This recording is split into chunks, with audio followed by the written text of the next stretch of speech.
It's an honor for me to share what our journey has been or what my journey has been. I'm the mom of a daughter who has substance use disorder. And I'm sure you can imagine if any of you guys have kids of your own, that minute when they're born and they look at you and you have hopes and dreams for them. We have 3 kids and they all have hopes and dreams, and we've watched them all come true. And I know Lisa never thought that her path would go where it went. She has a mental health disorder, and she couldn't imagine ever turning to drugs and alcohol to help her get through some of the things that she struggled with. The 6 a.m. phone call that we got from Clinton County Jail, for me, is still one of the most jarring things in my life. I didn't answer the phone because I thought it was a mistake, and it called back. It was our daughter, and she had been arrested for possession of drugs. At the time, Dale and I both handled things differently. We didn't see things the same way, which caused a lot of division between us. We had our 2-year-old granddaughter, and so our focus was on caring for her. She was 2, and she had a lot of healing to do from what she had seen and been through.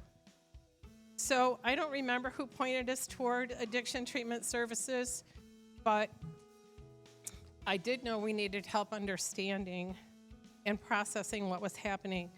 Our pain was unseen in a normal world, and I wondered if that pain would just go on forever, or would our strength return as we learned how to live with our new normal. There's a certainty of grief and loss, and yet we had to find love and forgiveness. Sometimes it's forgiving yourself, like when our daughter told us she'd failed drug tests and had to go back to jail or rehab for 90 days. I know I didn't say the right things that night, but I didn't know any better. I felt the pain of those words, but I know my pain is nothing to what I caused my daughter that night. Now I know, working with all the families that we've worked with, that we really do the best we can in the moment because we didn't know any better. We can't change the situation, but we can allow the situation to change us. I've learned that forgiveness is the most powerful thing in the world, but it can be the most difficult. That's why sometimes it's easier for us just to settle for second best and not do that hard thing. Courage, my definition, is when you choose to ignore the fear. It's really about peace that forgiveness can bring, and it gives you back your joy. We now have an understanding of mental illness and substance use disorder. Substance use disorder doesn't just change the person who's using, it changes the life of everyone it touches. We learned by talking and sharing with other families that we weren't alone in our pain, our journey, our grief, and our loss. You find your footing in your faith, and that's a choice that I make every day.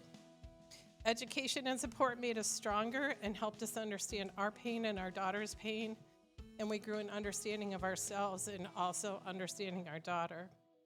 New things come up, but we've got these amazing families, and Nancy and Adam and everybody else that we've met on our journey, and they have absolutely carried us along the way. Thank you guys for listening.